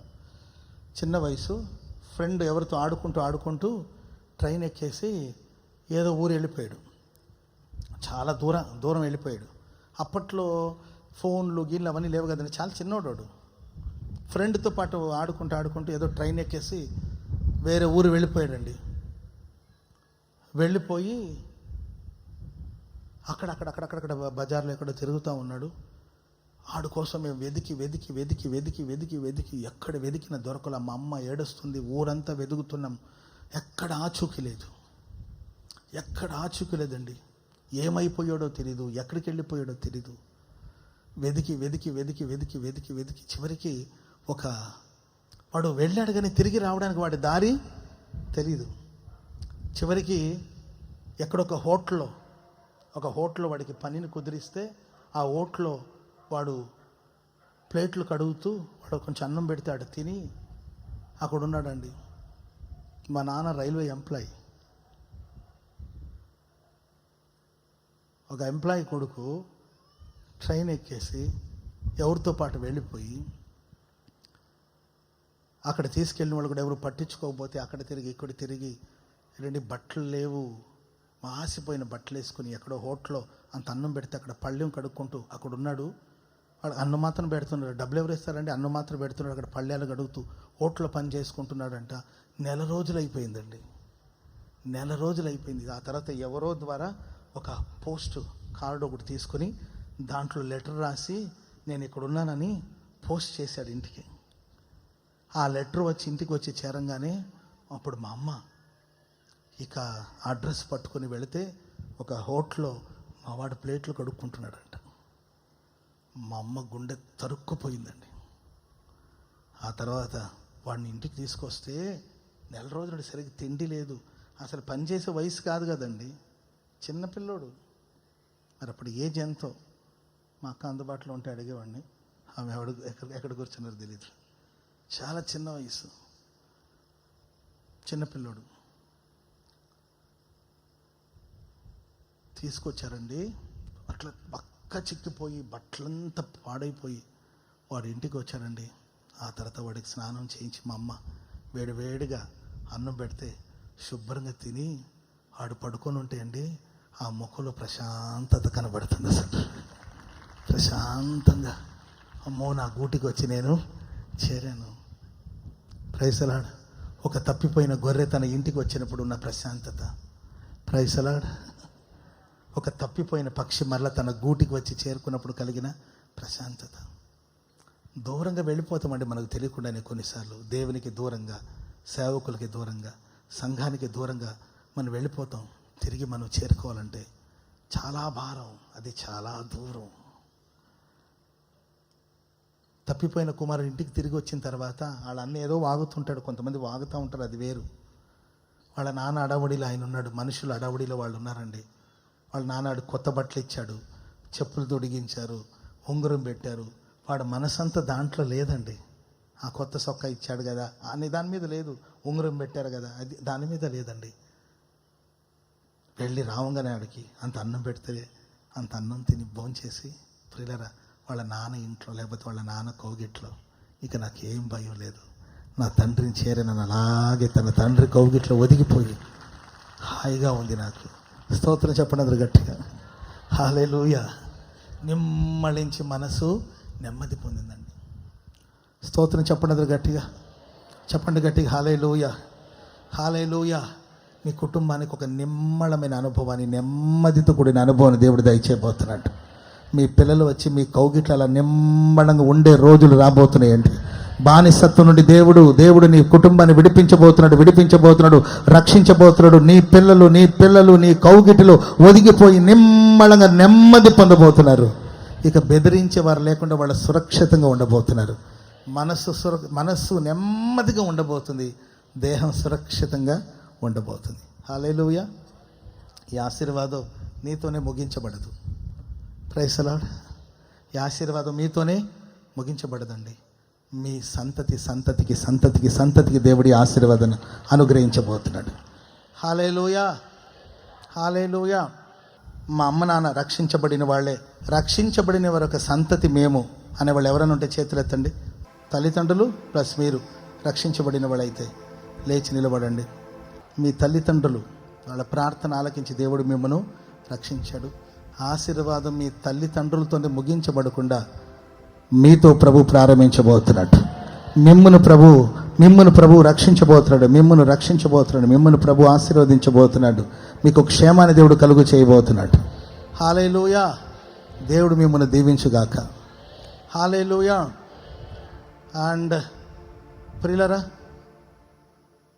మా సంతతి కూడా ఆశీర్వాదం కలగాలి. ఈ ఆశీర్వాదం మాతోనే ముగించబడకుండా మా సంతతి కూడా ఆశీర్వాదం కలగాలనుకునే వాళ్ళు కూడా చేతులెత్తండి. కూర్చున్న వాళ్ళు, మా సంతతి మాతోనే ఇక అనుభవం ముగించబడకుండా మా సంతతి కూడా దీవెన కలగాలని కోరుకున్న వాళ్ళు కూడా లేచి నిలబడండి. ముగింపు ప్రార్థన చేసుకోబోతున్నా. లేచి నిలబడండి అందరూ. మీతోనే ఆగిపోదండి ఈ ఆశీర్వాదం. మీ సంతతికి దేవుడు అనుగ్రహించబోతున్నాడు. హల్లెలూయా. దైవజన యేసన్న గారితోనే ఆగిపోలేదు ఈ సేవను దేవుడు విస్తరింప చేస్తూ ఉన్నాడు. హల్లెలూయా. ఈ సేవ మాతో ఆగిపోతుంది నేను ఎప్పుడు అనుకోను. కొంతమంది అనుకుంటారు, పాస్టర్ గారండి మీరు బాగానే ఉన్నారు, మీరు బాగానే చేస్తున్నారు, మీరు పోయిన తర్వాత సమస్య. నేనెందుకు పోతాను? ప్రభు పిలిస్తే ఎవరైనా వెళ్ళాలి కదా. వెళ్ళినా నాకేం బాధ లేదండి, వెళ్ళినా మాకెవరికీ భయం లేదు. ఇది ఆశీర్వదించబడిన సంతతి. తగ్గిన వాళ్ళని దేవుడు లేవనెత్తుతాడు. ఈ పరిచర్యను మహిమగా నడిపించబోతాడు.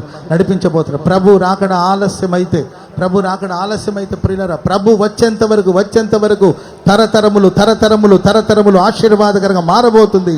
ఈ సమస్య యొక్క సంతతిని దేవుడు ఆశీర్వదించబోతున్నాడు.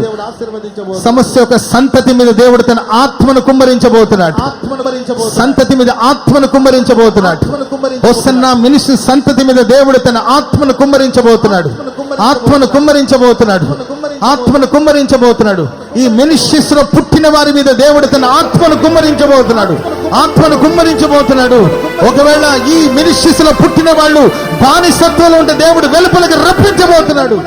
దూరంలో ఉన్న దేవుడు రప్పించబోతున్నాడు. ఇక భయము లేదు, ఇక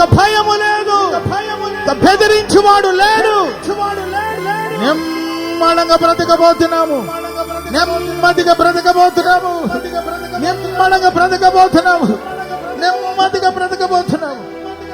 హల్లెలూయా, హల్లెలూయా. సంతతి మీద ఆత్మను కుమ్మరించబోతున్నాడు. చేతులెత్తి ప్రార్థన చేసుకోండి. ప్రియ సహోదర సహోదరులారా, ప్రార్థన చేసుకోండి. మీ తల్లిదండ్రులు బట్టి మీరు, మిమ్మల్ని బట్టి మీ పిల్లలు బట్టి వాళ్ళ పిల్లలు, సంతతిని దేవుడు ఆశీర్వదించబోతున్నాడు. దూరములో ఉన్నావా? నీకు దూరం పెద్ద సమస్య కావచ్చు, దేవునికి అది సమస్య కాదండి. సమస్య ఎంత బలముగా ఉన్నా అవమానం ఇంకా ముగించబడబోతుంది. బానిసత్వం ముగించబడబోతుంది. మంచి రోజులు నీ జీవితంలోనికి రాబోతుంది. మంచి రోజులు చూడబోతున్నావు. ఈ జూన్ మాసం అంతా మహిమ కలిగిన కార్యాలు చూడబోతున్నావు. చప్పట్లు కొడుతూ విశ్వసించి ప్రార్థించు.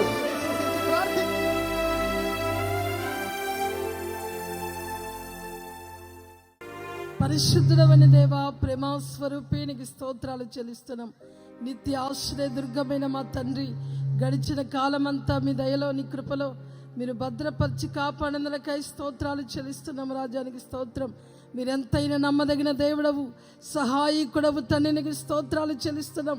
గతించినటువంటి 5 మాసములుగా మీ రెక్కల పైన మమ్మల్ని మోసిన వాడానికి స్తోత్రాలు చెల్లిస్తున్నాం. పక్షి రాజు వలె మీ రెక్కల పైన మమ్మల్ని మోసి, తండ్రి వలె తల్లి వలె మీ కౌగిలిలో భద్రపరిచి నేటి వరకు సజీవులుగా ఉంచిన వాడానికి స్తోత్రం. మీ ఆశ్చర్యమైన కార్యములను జరిగించి మరొక నూతన మాసములు అడుగుపెట్టడానికి మీరు కృప చూపినందులకై స్తోత్రం. ఈ సాయంత్రం వేళ మంచి వాతావరణం ఇచ్చి ఆత్మస్వరూపిగా దృశ్య దేవుడిగా మీరు మా మధ్యలో దిగి వచ్చినందులకై స్తోత్రం. నమ్మదగిన దేవుడవు తండ్రికి స్తోత్రాలు చెల్లిస్తున్నాం. నైనా మీ ఉన్నతమైన మార్గాలను మీరు మమ్మల్ని నడిపించే దేవుడవు. మీ దాసులను మరుగుపరిచి మీ దాసుని యొక్క ముఖాంతరములో నుండి చేరి ఉన్న నాతో నీ ప్రజలతో మీరు మాట్లాడిన ప్రతి మాట కొరకాయ స్తోత్రాలు చెల్లిస్తున్నాం. కనికరము గల దేవానికి స్తోత్రం. ముదిమి వచ్చే వరకు ఎత్తుకొని వాడను నేనే అని మీరు సెలవిచ్చిన దేవుడవు అయ్యా. మమ్మల్ని రక్షిస్తూ సంక పెట్టుకుని వాడవు నీవే తండ్రి, నీకు స్తోత్రం. తల వెంట్రుకలు నెరియ వరకునైనా అయ్యా మమ్మల్ని సంక పెట్టుకొనిచునైనా రక్షించు వాడవు నీవే తండ్రి, నీకు స్తోత్రాలు చెల్లిస్తున్నాం. రాజానికి స్తోత్రం. మా తల్లి గర్భంలో అయ్యా మేము కూర్చున్నది మొదలుకొని మమ్మల్ని గుర్తెరిగిన దేవుడవు ప్రభా. మీ జ్ఞాపకాలను మమ్మల్ని ఉంచుకున్న దేవుడవు నాయనా. తల వెంట్రుకలు నెరియ వరకు నిండు వృద్ధాప్యము వరకు కూడా తండ్రి కాపాడు వాడవు నేనే అని అభయమిచ్చి వెన్ను తట్టు ధైర్యపరిచినందులకై స్తోత్రం. ఒక్కొక్కని మీరు బలపరిచినందులకై స్తోత్రం. రిబాలో షమాలికర వలరబంతురానికర మీ గొప్ప ఆదరణతో మీరు ఆదరించారు, ధైర్యపరిచారు, బలపరిచారు. స్వామినికి స్తోత్రాలు చెల్లిస్తున్నాం. మీరు అభయం ఇచ్చిన దేవుడవు తండ్రికి స్తోత్రం. కనికరము గల దేవానికి స్తోత్రం. మీ సన్నిధిలో మేము ప్రార్థన చేయించున్నాం నాయనా. కృపతో మీరు జ్ఞాపకం చేసుకున్న దేవానికి స్తోత్రం చెల్లిస్తున్నాం. ప్రభా అన్యుల ఆచారాలు తండ్రి, అన్య కార్యక్రమాలు, అన్ని దేవతల యొక్క పాపం నుండి ప్రభా అన్యనైనా పవిత్రపరిచి పరిశుద్ధపరిచే దేవుడవునైనా స్తోత్రం. అపవిత్రత యావత్తును పోగొట్టగలిగిన దేవుడవునైనా ప్రశస్తమైన రక్తముతో ఒక్కొక్కరిని మీరు కడగండి, మీరు శుద్ధీకరించమని ప్రార్థిస్తున్నాం. సకల దోషం యేసు నామములో విడిచిపోమని ఆజ్ఞాపిస్తున్నాం. విడుదల దయచేయండి దేవానికి స్తోత్రం. ధాన్యానికి మీరు ఆజ్ఞాపించే దేవుడవునైనా కరువు కాటకాలు రాకుండా మీరు మమ్మల్ని కాపాడుతానని వాగ్దానము చేసిన దేవానికి స్తోత్రం. ప్రతి వారిని మీరు రక్షించండి. మీ ఉన్నతమైన నామమే ఘనపరచబడాలి. మీ ఆత్మక్రియలు జరిగించమని ప్రార్థిస్తున్నాం. కనికర పుణ్యుడానికి స్తోత్రం నైనా. సింహపు నోట నుండి నైనా గురుపోతు కొమ్ముల అయా బలము నుండి కూడా మీరు మమ్మల్ని విడిపించగలిగిన దేవుడవని మీరు సెలవిచ్చిన దేవానికి స్తోత్రం. ప్రమాదకరమైనటువంటి అయా జంతువు నుంచి కూడా నైనా అయ్యా క్రూర మృగమైనటువంటి సింహపు నోరు నుంచి కూడా మీరు మమ్మల్ని తప్పిస్తానని ఉత్తరం ఇస్తానని అభయం ఇచ్చిన వాడానికి స్తోత్రం. ఈ రాత్రి కాల సమయంలో మీ సన్నిధిలో ప్రార్థన చేయించున్నామనైనా విరోధమైన తంత్రములను కుతంత్రాలను మీరు తొలగించామని ప్రార్థిస్తున్నాం. మీరు నిర్మూలించామని ప్రార్థిస్తున్నాం. సింహపు నోట నుండి మీరు తప్పించండి నాయనానికి స్తోత్రం. అయ్యా వాటి పండ్లకు వేటగా మమ్మల్ని అప్పగించని యెహోవా నీకు స్తోత్రము కలుగునగాక తండ్రికి స్తోత్రం. కృపతో మీరు జ్ఞాపకం చేసుకుని ఆయనానికి స్తోత్రం. క్రూరమైనటువంటి మనుషుల భారీ నుండి నైనా ప్రమాదకరమైనటువంటి నైనా అడవి ఎద్దు కొమ్ముల నుండి నైనా మీరు మమ్మల్ని తప్పిస్తానని వాగ్దానం చేసిన దేవుడవు తండ్రికి స్తోత్రం. శాసనాలనే మార్చగలిగిన దేవుడు, మీకు సాధ్యమైనది లేదు నాయనానికి స్తోత్రం. మీ దర్శనం అనుగ్రహించండి. క్రైస్తవ్యానికి వ్యతిరేకంగా క్రియ చేస్తున్నా అయ్యా, నీ బిడలకి వ్యతిరేకంగా క్రియ చేస్తున్నా అంధకార దురాత్మ శక్తులన్నిటినీ యేసు నామమున మీరు తొలగించండి, నిర్మూలించండి. వారి కొమ్ములను విరిచివేయమని ప్రార్థిస్తున్నాం. వ్యతిరేకతలన్నీ కొట్టివేయమని ప్రార్థిస్తున్నాం. మీకు సాధ్యమైనది లేదు నాయనా. సమస్తముని ఎరిగిన దేవుడవు, సర్వాధికారికి స్తోత్రం. మీ నామమే ఘనపరచబడాలి ప్రభా. అట్టి బలము నుండి కూడా విడుదల దయచేసి మీరే మాకు దిక్కునైనా దుష్టుడైన హామాను చేతిలో నుండి విడుదల దయచేసి అయ్యా శత్రువులందరినీ కూడా హతమార్చిన దేవుడవు నాయనానికి స్తోత్రం. విరోధముగా లేచిన ఆయుధాలు వర్ధిల్లకూడదు నాయనానికి స్తోత్రం. మీ ఆశ్చర్యమైన కార్యాలు జరిగించండి. ఈ రాత్రే మీ దర్శనం ఇవ్వండి. ఈ రాత్రే మీరు దర్శించండి. వ్యతిరేకముగా లేచిన వారందరికీ మీరు బుద్ధి చెప్పమని ప్రార్థిస్తున్నాం. మీరు కరుణా వాత్సల్యత గల దేవుడవు. మీరే కరుణించి మీరు రక్షించి నీ కృప దయచేయండి దేవానికి స్తోత్రం. అయ్యా యాకోబు భయపడవద్దని విస్మయము నొందవద్దని మీరు అభయం ఇచ్చిన దేవుడవునైనా దూరాన మా సంతతి వారిని చెరలో నుండి విడుదల దయచేసే దేవుడవు రాజానికి స్తోత్రం. విడిపించగలిగిన సమర్థుడవు, శక్తి కలిగిన వాడానికి స్తోత్రం. ఇంకా ఎందరైతే బంధకాలలో చెరలో ఉన్నారో, పట్టబడి ఉన్నారో తండ్రి, అట్టి పాపపు బంధకాలలో నుండి అయ్యా మీరు తప్పించి విడుదల దయచేయమని ప్రార్థిస్తున్నాము రాజానికి స్తోత్రం. కరుణించండి, కనికరించండి దేవానికి స్తోత్రం. ఈ రాత్రి మీ దర్శనం అనుగ్రహించండి. మీ నామమే గణపరచబడాలి. మీ ఆత్మక్రియ జరగనుగాక, మీ ఆత్మక్రియ జరగనుగాక. మీ దర్శనం ఇచ్చి రక్షించండి. మీ నామమే గణపరచబడాలి. నిమ్మలించినట్లుగా, నెమ్మది పొందినట్లుగా ప్రతి వారిని మీరు ఆశీర్వదించి కుటుంబాలుగా మీరు దీవించండి. దూరాన సమీపాన ఉండి నీ మాటలు ఎందరైతే విన్నారో వారిని ప్రభ లైవ్ ద్వారా ఈ కార్యక్రమాల్లో పాల్గొన్న వారిని, వారి సంతతి వారిని కూడా విడిపించి మీ గొప్ప రక్షణ ఇచ్చి నడిపించండి.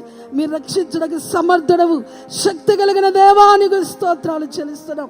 మా ప్రాణాత్మ దేహాలు మీరు పరిశుద్ధపరచండి. ఈ 6వ మాసమంతా, ఈ జూన్ నెలంతా కూడా మీరు మాకు తండ్రిగా, తల్లిగా మీ కవిగలలో మీరు మమ్మల్ని భద్రపరిచి చంక పెట్టుకున్న వాడవు, రక్షించు వాడవు నీవేనని ప్రతి వారిని అభయం ఇచ్చిన దేవుడవు తల్లిని స్తోత్రం.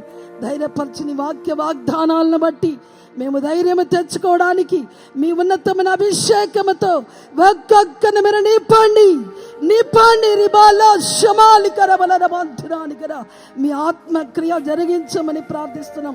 మీ దాసులు కూడా మీరు ఇంతవరకు బలపరిచారు అయ్యా. వాగ్దానపూర్వకమైన ఒక సందేశం, ఓ ప్రవచనాత్మకమైన సందేశాన్ని మీరు మాకు అనుగ్రహించినందులకై స్తోత్రం. ఈ మాటలు వింటూ ఉండగానే హృదయాలు అయ్యా తెరవబడాలి. లూదియా హృదయం తెరవబడినట్లుగా మీ ఆశ్చర్యమైన కార్యాలు జరిగించినందులకై స్తోత్రం. గొప్ప మార్పుని మీరు కలుగు చేసి మీ నామానికి మహిమ తెచ్చుకోండి. దీర్ఘాయువునిచ్చి ఆధ్యాత్మికంగా బలపరిచి మీ దాసులను మరింతగా మీరు అభిషేకించి బలపరచండి.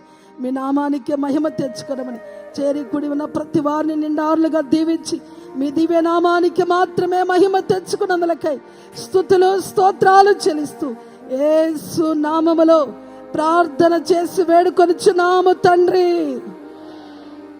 మన తండ్రి అయిన దేవుని ప్రేమ, కుమారుడైన యేసయ్య కృప, పరిశుద్ధాత్మ దేవుని అన్యోన్య సహవాసము, సన్నిధి సముఖం ఈ మాసములో ఈ వాగ్దానాన్ని విశ్వసించిన ప్రతి ఒక్కరికి ఆయన కృప సదాకాలము తోడయ్యుండి నడిపించునుగాక. ఆమేన్, ఆమేన్.